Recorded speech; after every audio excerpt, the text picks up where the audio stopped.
Yeah, hi guys, Spiritual Path Seeker here, and what I'm going to give here is just blowing my mind, but it's a very basic identification situation. And it turns out that calcite, these are calcite here, has the same kind of crystal formation as dolomite. And this is blowing my mind. My whole life I thought, and I just yesterday found this one, I thought, oh, I have calcite, whoa.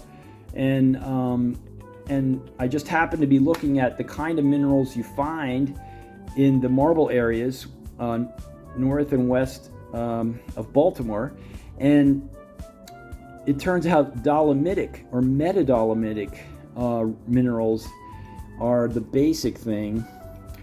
So then I was like, what is that? I looked up dolomite, and it turns out it has this same rhombus structure. See how the angle is either more than 90 or less than 90, so you end up with a trapezoid, or I don't know, they call this crystal rhombus. I need to look up my R8, that's RHOMBUS. I have to look up my geometric forms, but you see how instead of being like a regular rectangle, the two sides are slanted on every side. You won't have like 90-degree angles. And even in there's little trapezoids. The whole thing is made up of little trapezoids all together. Even if you crush this, you'll end up with lots of mini trapezoids. And so now I'm like shaken, because I'm like, what? I thought always it's calcite. I found calcite, but and there is calcite up there. It's all mixed in with the dolomite, and this is honey calcite, by the way. Yeah, so, and this is the Iceland spar type of calcite. I bought those two. Well, actually, I found this one in the Witch's Hoard. I have another video on that. Anyway, so, okay, how can we tell the difference then if they look the same? One way is to put hydrochloric acid on them, and calcite will fizz like crazy. I don't have hydrochloric acid on me right now. However, there's a second way, and that's using the Mohs hardness scale. So the lower the number, the softer it is, and the higher the number, the harder it is, with the diamond being the hardest. So calcite is at the 3. It's Mohs level 3. It's a little softer than dolomite, which is 3.5 to 4 hardness. Well, it just so happens that copper is at 3.5. So you just need a copper penny. That's 1981 or before. In 1982, they were making they made some in copper and some in zinc, and then after that, everything was zinc. Okay, so now what I'll do is, if you can scratch something, so if I can scratch it, I don't really want to scratch these guys that much, but I'll just to show you. Here, I'll scratch this guy. See how it scratches the calcite? You can tell because it gets white powder on it like that.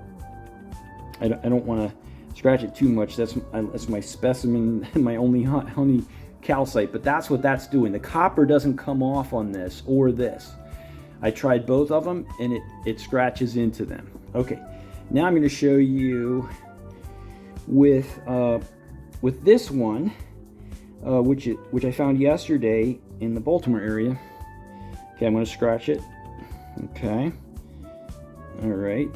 Alrighty. Let's scratch it really hard. Even scratch it hard. See if we can scratch into it. Okay. Now what I'm going to do is see how the copper has come off.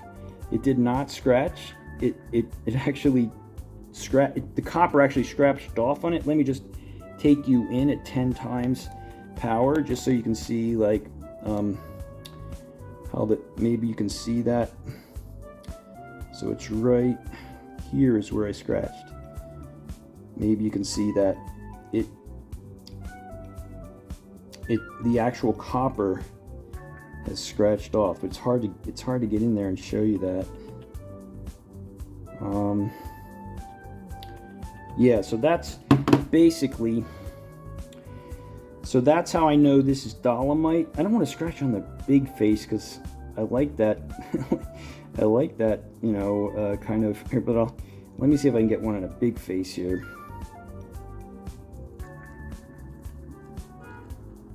Seeing as how I can't scratch it, it will, you know, you can, if you put pressure, you will break stuff off, but it won't scratch it. So you can see how the copper has scratched off onto the surface of the dolomite.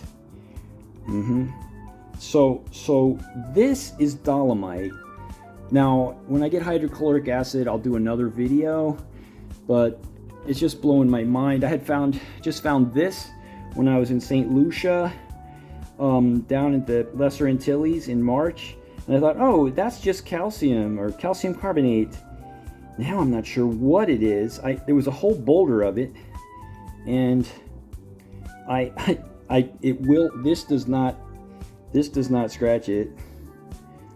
Hold on, this does not scratch it. That scratch going that way was when I was doing with my so you can see the copper came off, but if you have a steel knife, okay, so a steel knife is at 5.5. A steel knife, this is one where I did this. See you get the white powder, it's scratching it. So it's some sort of mineral that's less than 5.5. Same with this guy. Same with your guy. See right here where I have the copper is right there. I will show you if I scratch it with this at 5.5. Doesn't matter. That will see how it's scratching it. It's getting a white material coming off. That means I'm scratching into the rock.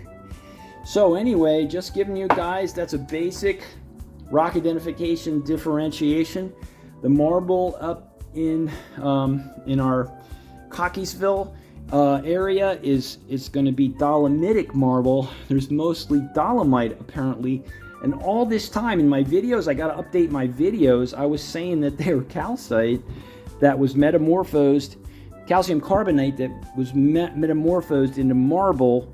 Now it turns out the plot thickens, so some of these minerals that I'm finding are actually dolomite. However, calcium can also be found in the rock too.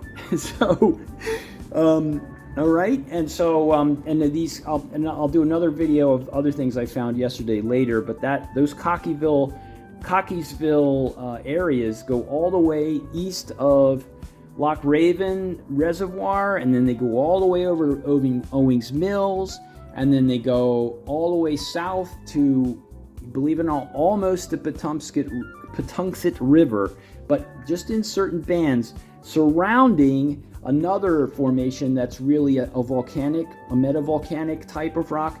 So then I'll go into that in another video.